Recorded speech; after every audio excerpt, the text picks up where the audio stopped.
especially if you're looking to do content creation for other companies. You've got to know those things. So for me, it's Lightroom, DaVinci Resolve, because I'm a budget person, so DaVinci Resolve is free. I would do Lightroom. I would use my cell phone. And then from there, I would step into either a DSLR or a mirrorless camera. Since DSLRs are starting to drop off and the availability of lenses are starting to drop off, I would probably, at this point, I would probably start with a mirrorless camera rather than a DSLR, although DSLRs are less expensive. Got it. I'm taking notes over here. I wanted to get back to the composition and lighting. I think that's a loaded. Those are loaded words. Would you explain me specifically? And I feel like some of the viewers might get an information too. Composition and lighting, are those two different things, or they go together? What does composition really stand for? What does that really mean? So composition is the structure of the photo that you're taking. So, gosh, what was the first thing I learned in composition? The first thing I learned in composition is three items, three main subject matters is better than two. So odd numbers are better than even numbers. Yeah. So 3 people in a photo, or 3 trees, or 1 tree, or that looks better. That's a really great tip. Dive in that a bit more, David, please. So that's the first thing is odd number is better than even number.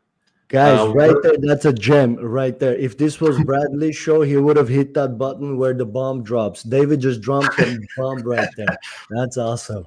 So yeah, so the other thing in composition is you want to give your subject, especially if it's a human being or an animal, you want to give your subject the opportunity to move in your photo. So you structure the photo so that your main focus is in a third of the photo, with room on the rest of the photo for them to move into that photo.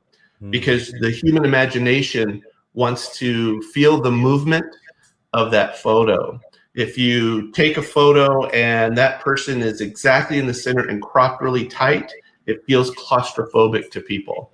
They want to have the opportunity to think about that thing moving. A bird in flight might be to the far right of the photo, and then the far left could be an empty space of sky or water. But in your mind, you imagine that bird flying across the water, if that's a good explanation. That's an amazing explanation, actually. Just the second you said on one end, you can have the person.